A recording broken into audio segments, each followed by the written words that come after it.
Bonjour et bienvenue à cette émission, c'est politique. Mesdames et messieurs, c'est toujours un plaisir de savoir que vous êtes nombreux pour suivre la 10e rue télévision. Vous le savez, nous sommes là pour tourner autour de l'actualité en République démocratique du Congo. Nous allons aujourd'hui nous appesantir sur ce qui se passe sur la ville-province de Kinshasa. Vous le savez, la task force est sur terrain. Donc, le service national est en train de faire son travail ce matin. Ils sont au niveau de l'avenue Kasavubu, précisément vers Khartoum. On est dans la commune de Ngiringiri. Hein. Voilà, Ngiringiri. Et donc, ils vont faire ce côté-là. Et puis, je crois bien qu'ils vont descendre vers la route Capella. Vous êtes à Capella, vous nous suivez. Faites un effort de ne pas exposer vos articles sur les artères en raison de les sécuriser parce que vous le savez, des fois aussi, il y a des dérapages qui se font de ce côté avec nos amis bâtisseurs. Mais faites un effort, en tout cas, de ne pas vous exposer au danger. Ils sont là pour assainir la ville-province de Kinshasa et nous devons à tout prix les soutenir, les encourager. C'est un grand chantier, l'assainissement, mesdames et messieurs. Laissez-moi vous rappeler que selon les experts, Kinshasa produit par jour à peu près 10 000 tonnes de déchets et donc évacuer 10 000 par jour avec un nombre de 4 000 bâtisseurs. Je ne vois pas le service national faire la moitié de ce travail, mais quand même, nous les encourageons. Nous savons que ça va graduellement jusqu'à ce que les choses seront mises en place correctement pour assainir tout Kinshasa. On va prendre quand même ces news de notre ami et confrère Oriental Info. C'est un site d'information qui couvre la grande orientale, la Chopo, Otuele, Baouele et tout ce qui va avec, vous le savez bien, de notre confrère Robert Mbouyou Moukadi, qui titre Oriental Info, RDC, Patrick Matata Makalamba, un soldat discipliné de l'UDPS Tshisekedi et de l'Union sacrée déniché par le secrétaire général Augustin Kabouya dans le salon politique de la capitale comme dans plusieurs provinces du pays. La récente déclaration des députés nationaux et sénateurs membres de l'UDPS Tshisekedi et de sa mosaïque continue de susciter des réactions parmi les personnalités qui se sont distinguées. À cette occasion figure l'honorable Patrick Matata Makalamba, député national et élu de la ville de Kisangani et professeur des universités déniché par les secrétaires général de ces partis et président AI, je le disais. Donc, fidèle à son engagement politique, Patrick Matata Makalamba ne cache ni son appartenance à l'UDPS Tshisekedi, ni à son attachement à la dynamique de l'union sacrée de la nation, tel un soldat discipliné au sein d'une armée professionnelle. Il assume clairement ce choix et reste proche des instances dirigeantes et de sa famille politique, en l'occurrence du secrétaire général de son parti qu'il a déniché et lui faire confiance. Et donc, qui lui fait confiance, allez-y comprendre. Nous allons poursuivre pour vous faire part que, prenant la parole au nom de ses collègues, le LUD de Kisangani a porté une déclaration articulée autour de plusieurs enjeux majeurs, notamment l'harmonisation du langage en perspective des vacances parlementaires, l'analyse de la situation politique nationale et la réaffirmation du soutien des élus de l'UDPS Tshisekedi et de sa mosaïque au président de la République, Félix-Antoine Tshisekedi Tshilombo. La déclaration a également porté sur les implications politiques et institutionnelles de la décision rendue publique le 28 juillet 2026 par la Cour constitutionnelle déclarant conforme à la Constitution la loi fixant les conditions d'organisation du référendum en République démocratique du Congo. Par son intervention, Patrick Matata a ainsi contribué à donner une expression claire et cohérente à la position de ses collègues dans un contexte politique où la discipline, la cohésion et la maîtrise des enjeux institutionnels revêtent J'étais en train de dire, revêt une importance particulière. Allez, c'était la Oriental Info. Nous allons poursuivre quand même pour vous faire part également de ce qu'a écrit Les Regards. C'est toujours un journal. La C64 exige le procès Minakou Chadari. Grâce Bilolo. Ah non, ça c'est de la communication. Initiative Fayoulou pour la Renaissance voit le jour à Kinshasa. Ça c'est bien. On va poursuivre avec Africa News qui écrit Léopard Mokyo sur la short list du Real Madrid. Ah, ça c'est une bonne nouvelle. L'ancien conseiller de Nicolas Kazadi fait fausse route, un banquier étrié. Ah bon? Alinguete, une référence académique à Londres. Allez, bienvenue. C'est parti pour ces grands débats patriotiques, mesdames et messieurs, avec mes deux invités qui ont accepté de répondre en ce jour à cette invitation pour échanger autour de l'actualité. On commence avec Kinshasa. Je l'ai dit à l'entame de cette émission que nous allons brosser un tout petit peu la situation sur la ville. John, bonjour, vous avez la parole, bienvenue. Et donc, à ce stade, Kinshasa se prépare pour se revêtir de sa robe d'antan. Kinshasa la belle. De l'autre côté, nous avons la task force qui a commencé déjà son travail. Nous venons tout à l'heure de donner l'itinéraire d'aujourd'hui à travers les services nationaux. Et donc, de l'autre côté, Daniel Bumba avec Kinshasa et Zobonga, il continue également aussi de faire quelque chose justement pour mettre en place la brigade d'assainissement pour, à son tour, faire le même travail qui a un seul objectif, celui d'assainir la ville-province de Kinshasa. Une bonne nouvelle. Très bien. Bonjour, M. Chris. Bonjour à mon débatteur du jour. Bonjour à tous ceux qui sont en train de nous suivre dans leur salon, dans leur bureau. Nous sommes là pour parler des publics et aussi parler de la ville de Kinshasa dans laquelle nous sommes aujourd'hui. Vous avez bien mentionné les dire ce qui est en train d'être fait sur le terrain avec les la task force. Oui, la task force implémentée par le chef de l'État pour lutter contre la salubrité dans notre ville. Pour lutter contre la salubrité dans notre ville et aider notre population à vivre dans un environnement sain. Mais cela ne bloquerait pas à dire que le gouverneur de notre ville ne fait pas un travail, mais c'est tout simplement un complément dans tous les efforts que le gouverneur est en train de fournir. Vous-même, vous l'avez bien dit, à son côté, il est aussi en train de voir dans quelle mesure constituer une brigade d'assainissement pour accompagner le travail qui est en train d'être fait par M. Kassongo, Kabouik, qui est en train de nous montrer que la discipline vaut plus que toute autre chose. Alors, j'entends dire qu'il y a des bavures sur le terrain, des bavures qui seraient perpétrées par nos amis. Quelques éléments du service national. Quelques éléments. Moi, je dis c'est faux. Il n'y a pas de bavure à ce niveau-là. On est en train de discipliner les inciviques qui sont en train d'empiéter tous les principes d'hygiène publique. Donc, vous savez pourquoi nous avons salué de notre feu l'arrivée de cette task force.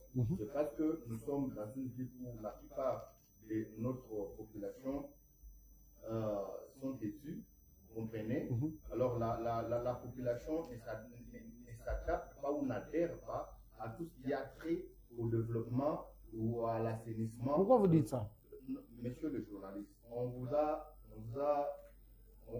a bien démontré, malheureusement, je ne sais pas si je peux répondre. Oui, il faut répondre parce que là, c'est les directs, hein, les aléas du direct. Je peux répondre, il y a des aléas, comme vous avez dit, on était tenu de changer le micro. Bon, j'étais en train de dire que nous saluons. Non, Daniel Bumba, c'est un gouverneur qui est en train de se démerder dans une ville où il y a plus de têtus qui ne veulent pas se conformer au principe du jeune. S'il vous plaît, vous savez pourquoi parce que vous l'avez dit, nous devons un peu essayer de changer. Vous savez pourquoi on respecte les services nationaux plus que même la police qui a des armes? Pourquoi? C'est tout simplement parce que ces gens-là, ils vont vous fouetter et vous dégrader devant les gens. Alors, nous ne devons pas parler des dérapages ici. Nous devons tout simplement dire à la population de pouvoir se conformer. Moi, ça me fait très mal de voir même des soi-disant intellectuels être corrigés par ceux qui n'ont pas eu le temps d'aller sur le banc de l'école, parce que les services nationaux aujourd'hui, nos amis qui sont en train de les bâtisseurs sont avant tout, dans leur parcours, ils étaient des Koulouna. Être Koulouna, ça veut dire quelqu'un qui n'a pas eu le temps d'aller étudier. Certains sont passés sur le banc de l'école. Oui, certains, mais quelques-uns n'ont pas eu cette chance-là. Maintenant, comment vous, qui s'appelez un homme civilisé, vous vous appelez un homme civilisé, vous avez fait l'université, même quelques-uns sont des fonctionnaires de l'État qui sont en train d'être fouettés, tout simplement parce qu'ils ont jeté des immondices, des écorces. Oui, c'est dit à nos mentalités. Okay. Voilà. Alors, ces gens-là devaient se sentir doublement humiliés parce que ceux qui sont en train de leur dire de ne pas jeter les bouteilles d'eau sur la voie publique et tout ça, intellectuellement, ils ne représentent rien. Scientifiquement, ils ne sont pas conscients.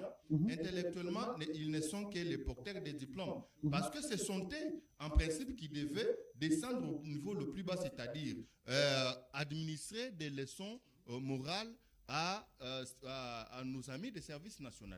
Maintenant, si nos amis des services nationaux, pour quelques-uns qui n'ont pas eu le temps d'aller étudier, ils se sentent obligés de venir vous dire que vous, intellectuels, vous ne devez pas jeter des immondices sur la voie publique, vous ne devez pas manger des cacahuètes et jeter les écorces sur le boulevard. Vous ne voyez pas que vous vous sentez un peu diminué. C'est-à-dire nous avons des soi-disant intellectuels qui ne veulent pas se conformer. Voilà pourquoi les illettrés sont là pour leur dire de rentrer sur la bonne loi. Les illettrés disciplinés qui commencent à discipliner les intellectuels. Vous comprenez, nous sommes dans une ville où il n'y a pas de forme et tout le monde se comporte comme... Voyez-vous le service national à travers la task force pour réussir sa mission? Oui, le service national, s'il maintenait cette discipline, je crois que demain ou après-demain, la situation va toujours s'améliorer petit à petit parce que souvenez-vous, le service national vient balayer, vient déplacer les immondices, mais le soir, comme il y a des têtus, d'autres têtus prennent des immondices de leur maison pour venir jeter sur la voie publique. Voilà pourquoi nous allons demander que ce que le service national a commencé à faire contre ces inciviques, il faut que cette discipline soit maintenue, mais qu'il puisse varier. Parce que le fait de prendre quelqu'un qui a jeté des immondices sur la voie publique, lui donner un balai pour balayer pendant 5 heures. Si c'est pendant 5h23, c'est une bonne chose. C'est-à-dire qu'il faut lui consommer toute sa journée pour que demain, il ne puisse pas recommencer. Et demain ou après-demain, vous pouvez aussi commencer à le faire travailler. Pendant 5 heures après, il aura le devoir de recevoir 5 fouets avant de rentrer chez lui. Non, parce que c'est de la discipline qui peut naître la salubrité. Mais c'est tout à fait normal. Non, le problème qui est là, écoutez s'il vous plaît, le problème qui est là, parce que les gens disent non, voilà, le gouverneur, il n'a rien fait, c'est pourquoi on a tendu la main au service national. Non, parce que le gouverneur fait quelque chose. Mais à la seule différence, le gouverneur n'a pas un pouvoir contraignant qui ne pouvait pas venir de la loi. Comme on n'a pas un édit qui détermine bien les conditions dans lesquelles on devait discipliner tout celui qui se serait mal comporté sur la voie publique en jetant des immondices, le gouverneur ne pouvait pas s'hasarder à pouvoir... Les élus provinciaux, c'est quoi l'air? Mais c'est ça le procès que nous sommes en train de dire. Plutôt que de condamner le gouverneur, il faudrait d'abord regarder à l'Assemblée provinciale si les députés provinciaux avaient eu l'amabilité de pouvoir accompagner ou Kassongo n'est pas aussi protégé par les textes. Excusez, Kassongo, c'est les services spécialisés. Oui, quand nous avons les services spécialisés, il y a aussi des mesures contraignantes aussi exceptionnels que l'on doit utiliser. Voilà pourquoi Kassongo a fait recours. Nous ne devons pas condamner Kassongo par le fait de pouvoir commencer à punir. Mais tout simplement, nous devons plutôt aviser notre peuple de pouvoir marcher avec toute discipline possible pour ne pas tomber dans ce qu'aujourd'hui on appelle entre guillemets bavure. Donc c'est un peu ça. Moi je suis en train d'encourager le gouverneur Daniel Bumba qui est en train de faire un bon travail, mais qui ne voulait pas faire le travail que le service national est en train de faire parce qu'il y a un vide juridique. Alors, nous laissons aussi au service national de pouvoir continuer et ce service a totalement notre soutien dans ce que il est en train de faire sur le terrain. Merci. Allez, je vais recevoir pour la première fois en plateau, mesdames et messieurs, un analyste politique indépendant. Il s'appelle Sylvain Lumanga. Il va devoir aussi échanger avec nous, avec vous, autour de l'actualité. Nous commençons avec Kinshasa. Vous avez suivi John en plateau qui a essayé quand même de réfléchir autour de ce qui se passe sur le terrain. Il a par ailleurs loué le travail qui est fait par Daniel Bumba, mais aussi encouragé les services nationaux qui sont déjà sur le terrain en train de travailler, même si d'aucuns lèvent la voix pour dire qu'il y a des bavures. Donc, nous appelons nos amis bâtisseurs à la bonne moralité, à la bonne conscience, surtout en respect aussi de son être. Et donc, faites votre travail d'assainir. Vous n'êtes pas là pour tabasser, jeter les articles des mères, des pères, je ne sais pas moi, des vendeurs sur terrain, selon les témoignages que nous avons reçus. Cela n'est pas bon. Vous trouvez quelqu'un en train de vendre sur la voie publique, dites-lui de mettre ensemble ces articles, sa marchandise et de dégager. C'est aussi simple que ça. Malheureusement, je n'ai pas.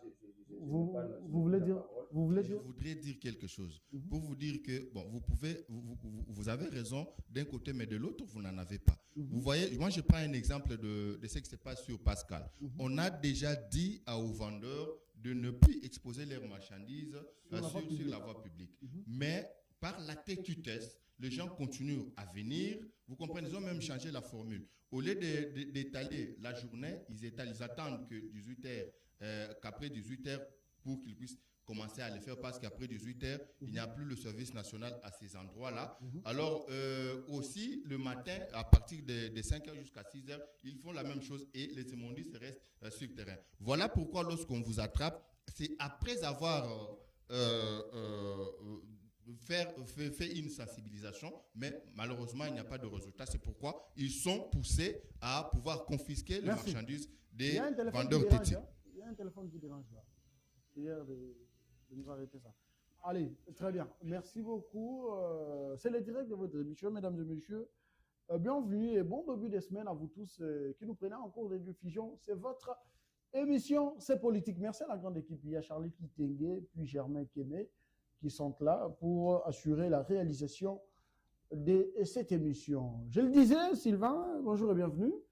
Bonjour. C'est un plaisir de vous recevoir en plateau, même si vous reflétez, vous donnez l'image de Moutamba, notre frère qui est incarcéré de l'autre côté. En tout cas, merci beaucoup à mon frère Christian pour l'invitation.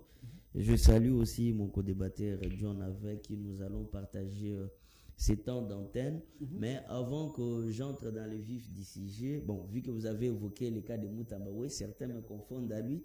Certains me demandent si je suis son disciple. Je ne suis rien de tout ça. Par contre, peut-être que lui m'a rejoint dans cette loupe.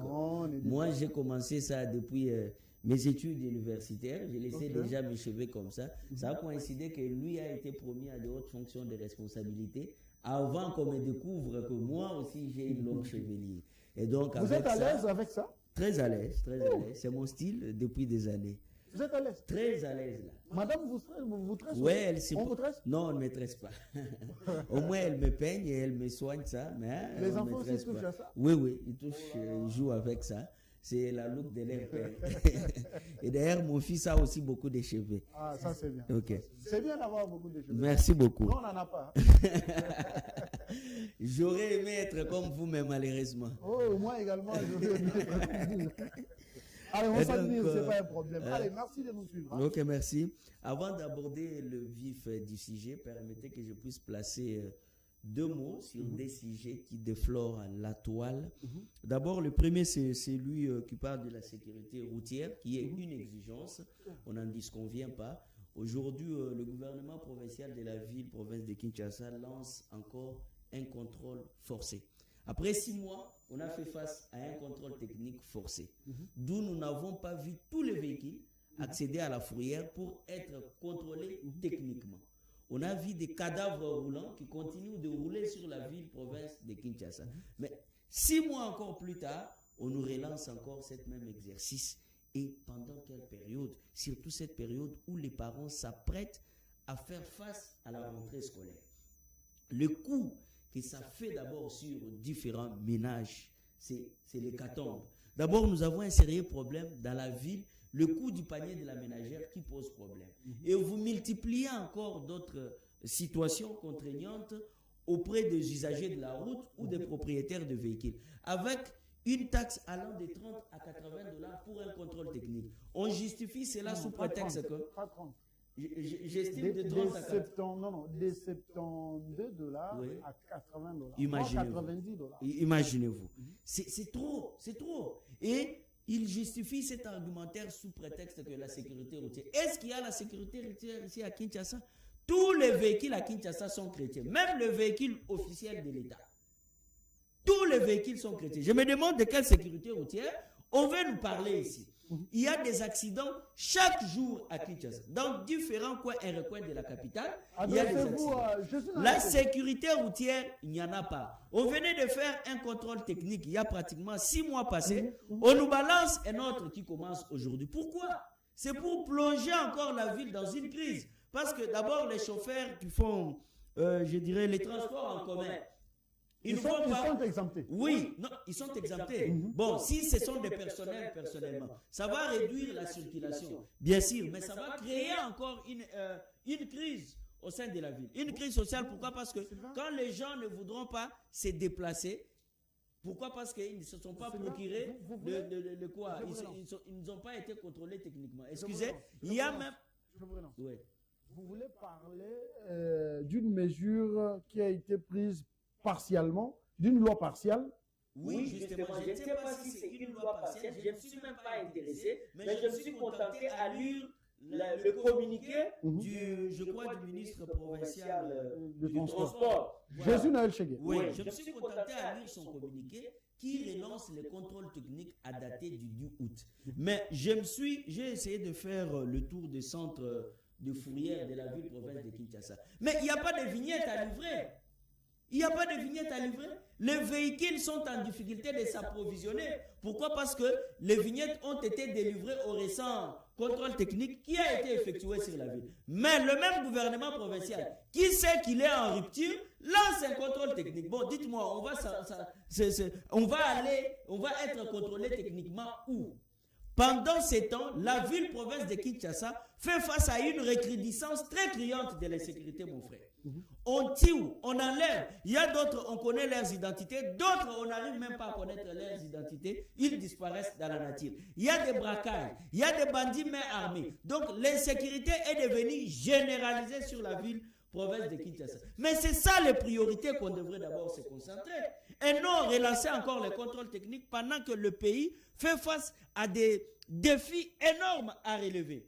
Et on venait de faire face à une vaste opération de contrôle où 3000 agents ont été déployés sur la province de Kinshasa. Nous nous sommes procurés de tous ces documents-là. Et donc, déjà, ce que dit la loi, quand un citoyen congolais paye les taxes de l'État, en retour, l'argent qu'il paye doit s'assurer, d'abord, de la sécurité routière, de la réhabilitation des infrastructures routières et consorts. À Kinshasa, Daniel Bumba, avec son gouvernement provincial, n'a même pas réhabilité 1 kilomètre de route. Non, mais je vous dis, toutes les routes qui sont réhabilitées, le ministre des Finances du gouvernement central nous a dit toutes ces routes, c'est le gouvernement central. Le gouvernement central met les fonds à la disposition du gouvernement provincial. S'il vous plaît. Mongo Oyo Bumba. Attendez. C'est dangereux. Attendez. attendez. Même si on n'aime pas Bumba, je n'ai jamais été d'accord avec lui. Je n'ai jamais été d'accord avec lui. Bumba, il n'aime pas les critiques. Parce qu'il a dit que la 10e rue lui critique. Mais nous vous critiquons parce que le travail que vous faites n'est pas à la hauteur. Il ne faut pas dire que toutes les routes réhabilitées, construites sur Kinshasa, il ne faut pas parler de la généralité. Le ministre Fomba dit la plupart, donc à 80%. C'est-à-dire qu'il y a un 20% réservé au gouvernement provincial. Dites au moins que Bumba réhabilite et construit certaines. Bon, parlons du gouvernement Bumba. Il ne faut pas individualiser les gouvernements provinciaux à travers les ministères des infrastructures avec notre ami Alain Tchilungu. Ils sont en train de réhabiliter et construire, mais à 20%. Et les 80% des grands chantiers qui sont sur Kinshasa sont assurés par les gouvernements centraux. Là, c'est bien. Il ne faut pas, en tout cas, nous faire croire que Bumba ne fait rien. Il fait quelque chose, mais qui ne représente rien. L'honnêteté aussi, hein. Vous reconnaissez au moins qu'il fait quelque chose et qu'il ne représente rien. Oui. Dans une ville de plus de 20 millions d'habitants, vous venez de reconnaître que Bumba ne fait pratiquement rien. Quand vous dites qu'il fait quelque chose mais qu'il ne représente rien, donc il ne fait rien. Donc ne maquillons pas les mal. Les mal restent les mal, nous devons les dénoncer. Alors, j'entre dans les sujets qu'on venait d'aborder. J'ai vu mon frère John chercher désespérément des mots pour défendre Bumba. Pendant que consciemment, il sait que Bumba, le gouverneur Daniel Bumba, permettez que je le dise, est le gouverneur qui n'arrive pas à la cheville de la ville-province de Kinshasa. Il n'arrive pas à rencontrer les problèmes que fait face la ville-province de Kinshasa. Quand il évoque le cas de dire que Daniel Bumba fait son travail dans l'assainissement, est-ce que cette ville a été assainie durant le temps que Bumba a eu à faire? Le président de la République lui-même, le garant de la nation, s'est plaint 2 fois en conseil de ministres. Plus grave, il s'est plaint devant le Parlement réuni en congrès. Son discours sur l'état de la nation. Est-ce que c'est moi? Est-ce que c'est un citoyen lambda? Mais c'est le premier citoyen de la République. Et quand il se plaignait, où étaient les députés provinciaux pour faire leur travail de l'audit de la ville-province de Kinshasa? Ils ne le font pas. Pourquoi? Parce qu'ils sont dans la poche. Où est le président de l'APK? Oui. C'est un pasteur. Mais ils sont dans la poche du gouverneur. Il fait quoi comme travail? Mais à l'époque d'Ngobila, permettez que je rentre en arrière. À l'époque d'Ngobila, on a vécu un front entre l'organe délibérant et l'exécutif provincial. L'honorable Godin Poy, à l'époque président de l'Assemblée provinciale, Ngobila, c'était à couteau barré. C'est ça un jeu démocratique. Il faut bouger les trônes de l'exécutif provincial. Le gouverneur Bumba et son gouvernement. Attendez, écrivez-nous, il ne faut pas nous appeler. Écrivez-nous, merci de nous écrire et de participer. Il ne faut pas nous appeler, merci. Le gouverneur Daniel Bumba est en train de gérer cette ville comme s'il n'est pas contrôlé. Et même le président de la République arrive au point de se plaindre. C'est une honte pour toute la nation. C'est une honte pour toute la nation. Le président de la République ne peut pas se plaindre, mais plutôt il doit sanctionner. Mais étant donné que son pouvoir est limité, il ne peut pas sanctionner un gouverneur pour lui révoquer de ses fonctions. Mais c'est l'organe délibérant. Quand le président se plaint, les députés provinciaux ont les bras croisés et ils ne disent rien. Et pour nous, les analystes politiques, nous allons dire qu'ils sont dans la poche du gouverneur. Aujourd'hui, mon frère John était en train de dire, vous lui avez posé la question que la task force présidentielle mise en place par le président de la République n'a pas, je peux dire, une personnalité juridique ou constitutionnellement parlant, elle n'assure pas les attributions qui lui sont dévolues constitutionnellement. D'abord, cette task force a été mise en place par un simple communiqué. Mon frère John ne peut pas me brandir une ordonnance loi prise par le président de la République créant cette task force et confiant le général Jean-Pierre Kasongo-Kabouik cette mission d'assainir la ville-province de Kinshasa. Le service national n'a pas été créé pour l'assainissement des villes. L'ordonnance présidentielle portant création du service national ne prévoit pas les attributions là. Et donc, quand on crée une task force spécialisée par la présidente de la République, ça doit être publié au journal officiel. vérifiez avec moi ensemble sur la page du journal officiel, vous n'allez voir aucune mention. Mais on a juste vu un communiqué de la présidence de la République. Déjà, c'est déjà une procédure qui est biaisée. Au-delà de la procédure biaisée, toutefois, nous devons reconnaître le travail que le général Jean-Pierre Kassongo Kabouik abat au niveau du service national. Mais ramener le bâtisseur sur la ville de Kinshasa, je vis un lot de 5000 bâtisseurs qui sont ramenés pour être déployés dans une ville de plus de 20 millions d'habitants pour assainir. Est-ce que vraiment ça corrobore? Hier, j'ai fait le trajet de l'aéroport international d'Indjili, mon frère. J'ai vu récemment des images circuler sur les réseaux sociaux où les bâtisseurs du service national avaient assaini tous les lots de Pascal jusqu'au niveau de Massinala. Mais hier, quand je suis passé, je n'ai rien vu de propriétaire. Mais je dois vous dire que même sur les sauts de moutons de Pascal, j'ai trouvé un lot de sable coincé sur le goudron. Mais je me dis, mais ces routes ont été nettoyées il n'y a pas longtemps. Et donc, les degrés de l'insalubrité qui est sur la ville-province de Kinshasa nécessitent un entretien permanent. Ça ne nécessite pas un entretien où on nettoie aujourd'hui, on abandonne pour revenir nettoyer encore après 2 jours ou après une semaine. Non, ça doit nécessiter un nettoyage chaque jour et à tout moment. Et est-ce que le service national saura réaliser ça? Reste à se demander. Déjà, avec une population estimée oui, à 20 millions d'habitants, avec une bataillon de 5 000. Est-ce qu'ils seront à la hauteur? Ils ne seront pas à la hauteur. 20 millions d'habitants, estimés à 20 millions d'habitants avec 5 000 bâtisseurs. Vous allez vous rendre compte qu'ils n'ont pas pu être déployés tout le long de la ville directement. Ils ont commencé par la Tcham, ils ont rejoint le boulevard Lumumba, et là ils sont vers le magasin. Une poignée de certains sont sur le boulevard. Mais ce n'est pas tout Kinshasa. Je ne les ai pas encore vus à Barumbu, je ne l'ai pas encore vu sur le rond-point ou peut-être vers Moudi et partout ailleurs. Donc c'est un problème sérieux. Cette mise en place de cette task force est bonne. Quoiqu'elle ne respecte pas la procédure constitutionnelle, mais elle n'a pas été bien mûrement réfléchie ou étudiée. Merci. Et aujourd'hui, permettez que je finisse. Ce que nous devons savoir avec les dégâts que les bâtisseurs ont causés ces derniers jours, dont mon frère John en face de moi a vu les images, mais il ne veut pas admettre, sont dangereuses. Mais il a parlé de l'indiscipline au sein de la population. Nous savons très bien qu'à Kinshasa, il y a un problème sérieux de la mentalité qui nous Vous voyez, il y a un sérieux problème de l'indiscipline. Ça, je n'en disconviens pas. Comment il parle? Mais ce n'est pas un ex-Koulouna qui doit discipliner un citoyen normal. Mais parce qu'il a été formé. Parce qu'un Koulouna, il a été formé. Je dois vous dire qu'être Koulouna, c'est comme la sorcellerie. Oh. La sorcellerie ne finit jamais, on abandonne. Mais quand on abandonne, un jour, si on a la possibilité de voler comme on volait en tant que sorcier, on peut voler. Toi, tu connais comment les sorciers volent? Non, mais j'ai vu un professeur défendre une thèse à l'université de Lubumbashi parlant de la sorcellerie. Il a démontré, oui, pratiquement, vous voyez, quand on défend une thèse, on démontre concrètement. Il dit un sorcier ne termine jamais sa sorcellerie, mais il abandonne. Mais d'autant plus qu'il peut abandonner, un jour il peut revenir. C'est ça avec les Koulouna. Quand un Koulouna a été encadré, faites confiance au bâtisseur. Quand il a été encadré, il est devenu ça, je ne vous permets. Mais vous avez vu les images. Ça, je ne vous permets pas. Vous avez vu les images. Non. Ils ont rencontré leurs anciens amis, leurs anciens collaborateurs, et ça a été le 14. Ça a été une bataille. Non. Vous avez vu comment ils se sont battus. Faut pas jeter en pâture le travail fait par... Je ne jette pas en pâture le travail fait par ces dignes fils de la République, le général Jean-Pierre Kassongo Kabouik, mais au moins je dénonce le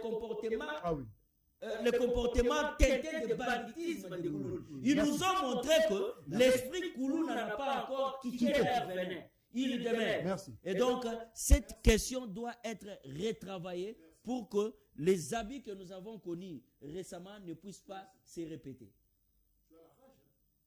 J'ai une grande rage, mais parce que vous m'avez coupé là-bas. Oui, je vais vous couper. Je protège les bâtisseurs. Non. J'ajoute un point, pas les bâtisseurs, mais le bourgmestre de nos 24 communes. Mon frère Christian, vous êtes à Kinshasa avec moi, avec mon frère John. Je me demande ce phénomène de curage de caniveaux à Kinshasa, où on cure des caniveaux, on prend tous les déchets qu'on sort des caniveaux, on laisse toujours le long de la chaussée. Moupepe et Zongisiango. Donc, quand le vent souffle, ça rentre dans les caniveaux. Quand la pluie revient, ça rentre dans les caniveaux. Mais comment on peut se permettre? Oh là là, oh là là. Et ça occasionne encore des accidents. Mais c'est sur ça que Bumba devrait se concentrer, que nous ramener encore les contrôles techniques. Mais ce sont d'abord les choses qui devraient se concentrer, mon frère. Vous vivez avec moi à Kinshasa, nous vivons ça. Même les piétons, même les usagers de la route, nous tous, nous payons le prix de ça. On tire un caniveau, on abandonne les immondices le long de la chaussée. Mais je vous dis, chaque commune a reçu un camion ben pour transporter les déchets. Demandez au bourgmestre de la commune. D'abord, je commence avec la commune de Lingoual, même la commune de la Gombe. Vous avez déjà vu un camion transporter les déchets? J'ai vu dans une commune, je ne sais pas la commune de Kinshasa, où un camion doté par la ville pour transporter les immondices. Le camion est devenu lui-même une poubelle. Prochainement, je vais prendre une photo, vous ramener.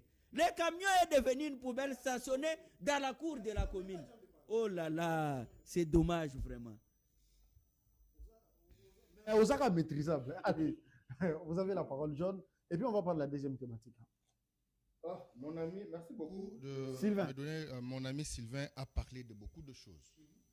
Il a fait ce que beaucoup de jeunes de notre pays ont toujours fait.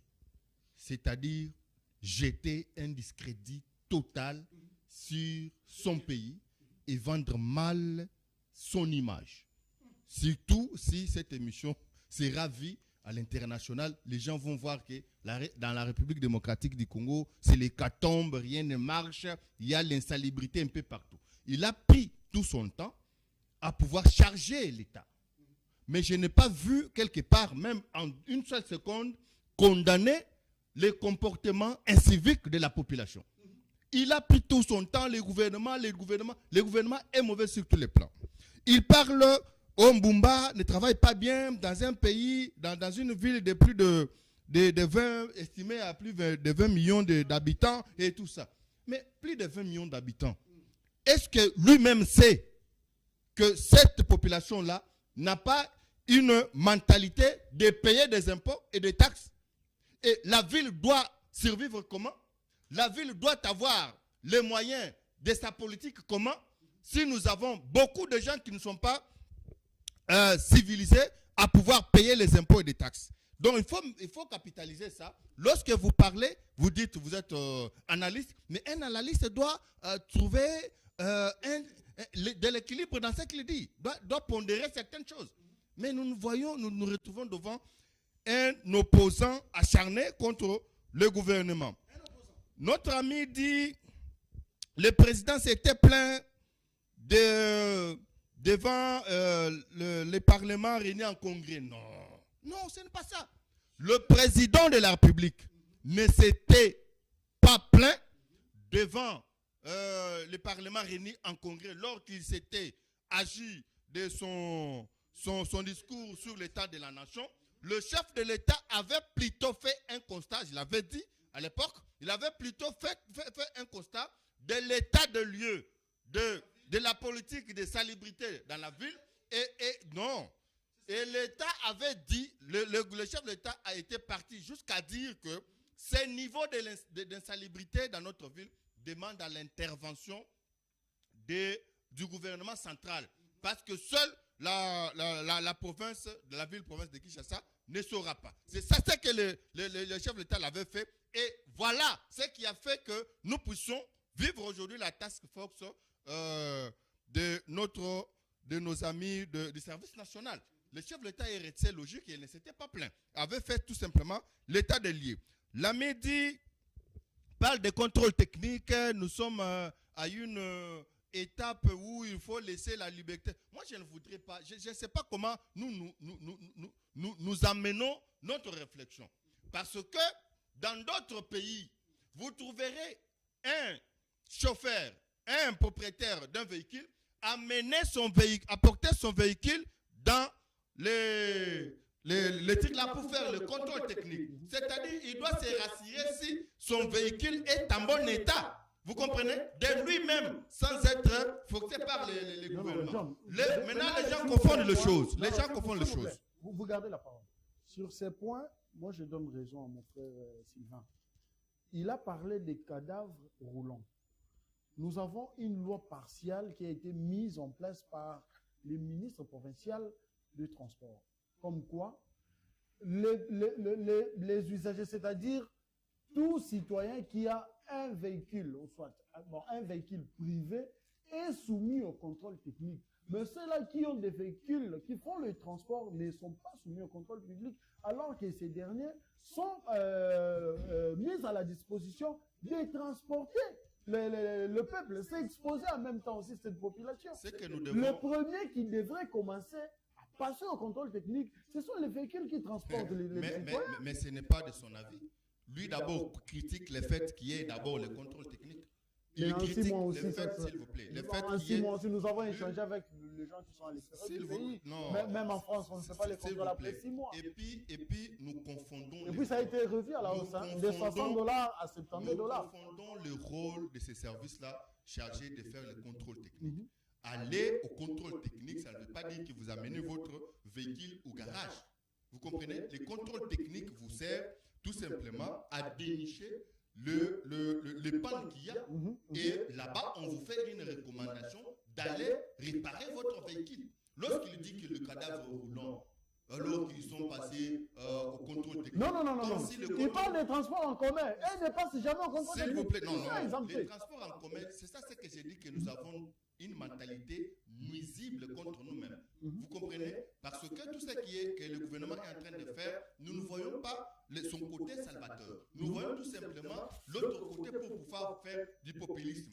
Certes, moi je suis en train de condamner ce que vous dites, moi je ne l'ai pas lu. S'il y a une législation, on a légiféré de manière partielle. Moi, je voudrais que ça soit étendu jusqu'au niveau de ceux qui font les transports en commun. Parce que ne pas faire le contrôle technique pour dénicher les pannes, c'est aussi mettre en péril les vies humaines de nos populations. C'est ça que Sylvain a dit. Lui ne dit pas ça, lui condamne d'abord l'existence du contrôle technique parce que les gens ont eu à passer au contrôle technique. On ne veut pas organiser l'autre après 6 mois. Alors que ce n'est pas dans d'autres cieux, c'est tout autre chose. Donc il n'a pas raison de pouvoir alarmer la situation. Il devait plutôt choisir un langage pondéré devant cette mesure du gouvernement. On va prendre la deuxième thématique. Allez, on prend la deuxième thématique avec Germain Kémé. Parlons de ces fameux dialogues. À quand? Bon, on commence avec Sylvain. Charlie, vous allez nous aider. Et donc, Sylvain, vous avez la parole à ce stade. Le chef de l'État a donné son avis, qui est d'ailleurs favorable, pour aller au dialogue, échanger entre Congolais, jusqu'ici. L'opposition a dit que le dialogue permettra au pays d'en finir avec la crise sécuritaire dans l'est du pays. Alors, la problématique est au niveau du timing. Le chef de l'État, on ne peut pas lui faire pression, lui demander ce qu'il doit faire. C'est dans son pouvoir discrétionnaire, c'est lui qui sait le quand, le où, le pourquoi et le comment les dialogues vont se tenir. Mais nos amis de l'opposition, ils sont allés plus loin pour exiger, pas demander, mais exiger la neutralité, exiger la décrispation politique, exiger le pays où doit se tenir ces dialogues. Ce n'est pas trop demander au président Tshisekedi. Vous avez la parole.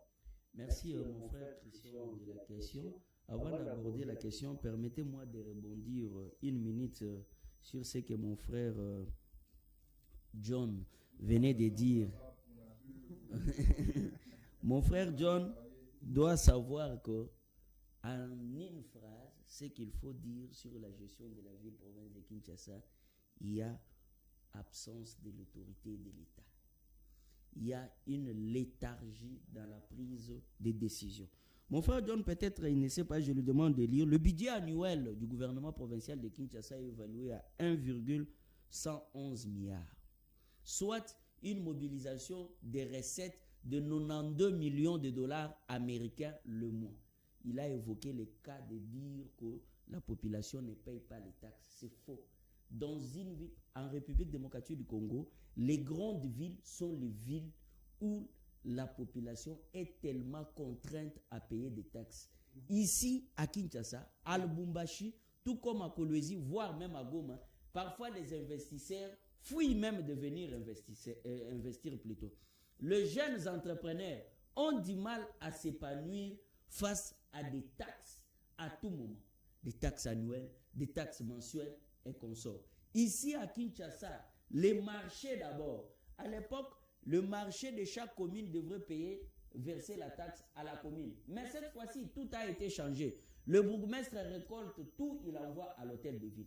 Les mécanismes ont été changés, les régies financières ont été renforcées pour faciliter encore la mobilisation des recettes. Et l'on se demande, toute cette somme qu'on mobilise, qu'est-ce qu'on en fait avec?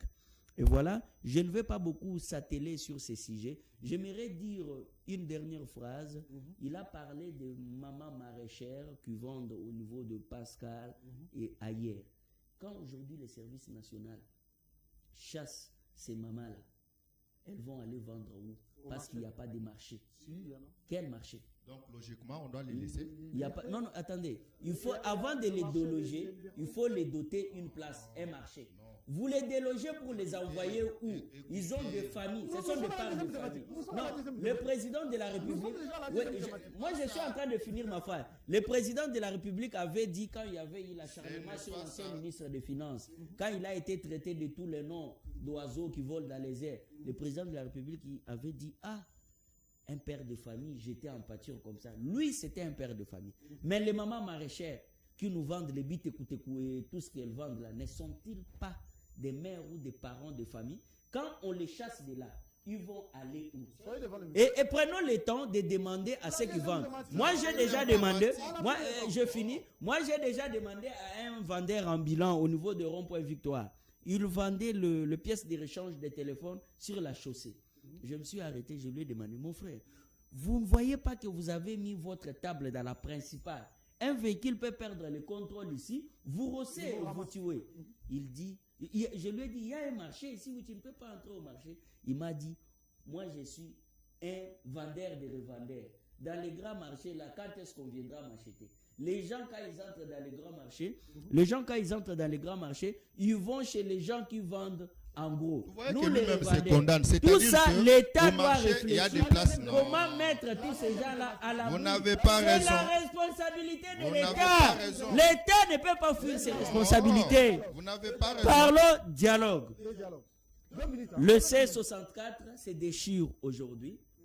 On voit les gens qui quittent les C64. Pourquoi? Parce que les C64 s'est transformé en un camp d'intérêt politique. Et ceux qui se voient, qui ne sont plus dans les sillages d'intérêt politique, quittent la table pour se constituer ailleurs, entre autres notre frère Alain Bolodjoa. Il a fait des révélations.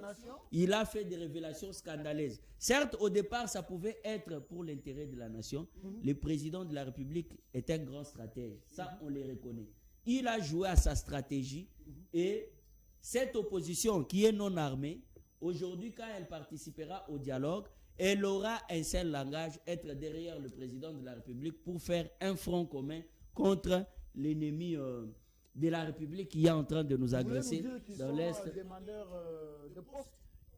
Dans leur discours, ils vous diront ils ne sont ni demandeurs ni preneurs. Mais la tournure, nous sommes en train de voir, la tournure que les choses est en train de prendre. Parce que écoutez le frère Alain Bolodjoa quand il s'est exprimé dans différents plateaux de télévision.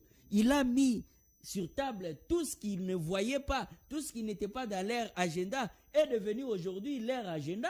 Pourquoi? Parce que l'opposition, le C64 a été créé pour barrer la route au changement constitutionnel ou à la révision constitutionnelle. Mais aujourd'hui, le C64 réclame le dialogue. Vous ne sentez pas une contradiction dans ça?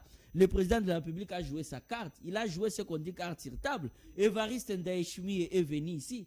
Après la venue d'Évariste Ndayishimiye, nous avons vu le C64 aller à Bujumbura, être reçu.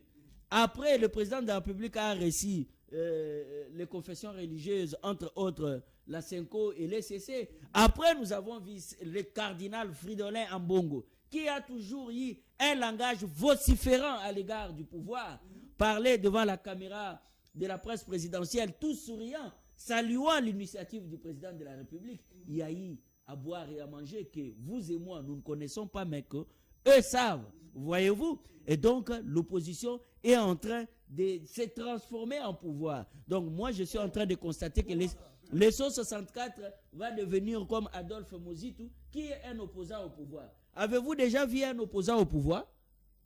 Dans quel pays au monde avez-vous déjà vu un opposant au pouvoir? Il y en a eu déjà par le passé. Voilà, si un opposant doit être au pouvoir, il doit avoir une attitude contraignante à une mauvaise action gouvernementale. Montrez-moi l'attitude contraignante qu'a eu. Voilà.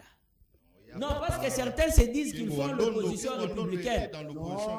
Oui, ils se disent qu'ils font l'opposition républicaine pour maquiller, utiliser de gros français là. Dites-moi quand est-ce que Mozito a décrié la mauvaise action gouvernementale. Vous voulez me dire que tout ce que le gouvernement fait est bon? Son directeur de cabinet d'ailleurs nous scandalise avec des... Voilà, il était victime de beaucoup de... Voilà, de beaucoup d'attaques.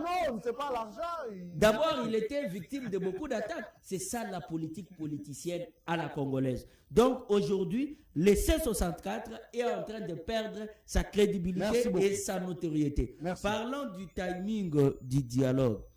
Vous savez, la situation sécuritaire qui traverse la République. Vous n'allez pas nous prendre tout le temps. Je ne vous prends pas tout le temps. On m'avait dit 2 minutes, je consommais 1 minute. Non, là, je suis en train de... Oh là là, désolé, comprenez. Allez, la dernière phrase. Le timing du dialogue, vraiment, il est urgent que les dialogues soient organisés. Il est urgent. Très urgent. Félix est en plein mandat. Félix est en plein mandat. Être en plein mandat n'exclut pas que les dialogues soient convoqués. Nous devons savoir. Nous devons savoir pourquoi les dialogues doivent être convoqués, mon frère. L'insécurité est grandissante. Savez-vous que les hostilités ont repris à l'est de la République démocratique du Congo? Certes, nous saluons le travail salutaire qu'est en train de battre nos vaillants Ouazalendo aux côtés des forces armées de la République démocratique du Congo, mais le front est en mouvement. Les gens sont en train, nos militaires sont en train de se battre. Et donc, étant donné qu'ils se battent depuis combien d'années déjà, nous sommes en train d'aller vers la 3e année depuis que le président Tshisekedi est au pouvoir, il est urgent qu'on s'asseye autour d'une table pour qu'on se dise qu'est-ce qui ne va pas, que tout citoyen congolais mette à contribution son savoir-faire au service de la nation. Merci Sylvain. Jean, vous avez la parole. L'opposition armée, dans ces conditions, les rebelles. Je vais emprunter votre terme. Les rebelles, parce qu'il s'agit de Nangaï Kabila, disent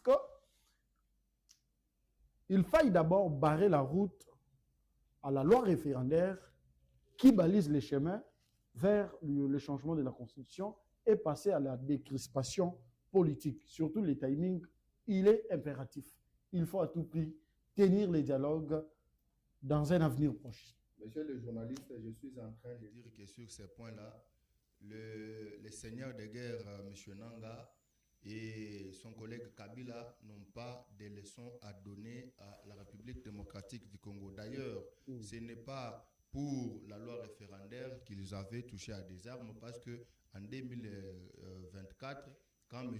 Nanga a pris résolution de rejoindre le groupe créé par M. Kabila il y a longtemps, il n'y avait pas une question de changement de la Constitution. Donc, qu'il ne puisse pas s'atteler sur ces raisonnements alambiqués pour pouvoir nous aveugler. Nous-mêmes, nous savons que ces gens-là sont utilisés par le Rwanda, parce que le Rwanda, avec AFDEL, quand Kabila est arrivé ici avec, entre guillemets, son père, c'est le Rwanda qui leur avait financé. Et lorsque le Rwanda n'avait plus trouvé son intérêt en Kabila, on a tué Kabila et les pères pour les faire remplacer par ici. Et à l'occasion, je dis même, lorsque les gens disent que Kabila est venu trouver ces pays dépiécés, lorsque Kabila, ils sont venus avec les RAFDEL, ils n'ont pas trouvé ces pays dépiécés. Parce qu'à l'époque, il y avait le président de la République, Mobutu Sese Seko, qui était en train de bien faire son travail en ce qui concerne la sécurité et aussi la respectabilité de notre nation à l'égard des tiers. Donc, nous parlons des dialogues. Le chef de l'État, lorsqu'il parle des dialogues, d'abord le dialogue voulu par un groupe d'opposants qui sont ici, que moi je qualifie des comédiens politiques, parce qu'ils ne savent pas sur quoi s'en tenir. Bon, lorsque vous demandez quelque chose et le chef de l'État dit « Ok, je vous l'autorise », vous commencez à soulever des conditions. C'est pour quoi faire? Est-ce que vous avez besoin que ces dialogues soient tenus? Et même les dialogues, le chef d'État l'avait bien dit. Les dialogues, ces dialogues que nous sommes en train de faire, ce n'est pas pour nous mettre ensemble avec ceux qui sont à l'origine de l'insécurité dans notre pays. C'est plutôt pour former un front commun contre ces Kabila, Nanga et la suite. Alors, lorsque M. Fayoulou et les autres commencent à se faire influencer par M. Kabila en endossant leurs conditions, il faut libérer les prisonniers politiques, libérer ceci, libérer cela, ça va être un problème. Et même dans leurs conditions, nulle part on a parlé du sort de toutes ces familles qui ont perdu leurs membres de famille. Je parle de M. Fayoulou. Je parle de deux soi-disant opposants. Je parle de Fayoulou et M. Katumbi. Je commence par M. Fayoulou. Le M. Fayoulou qui n'a pas de poids politique.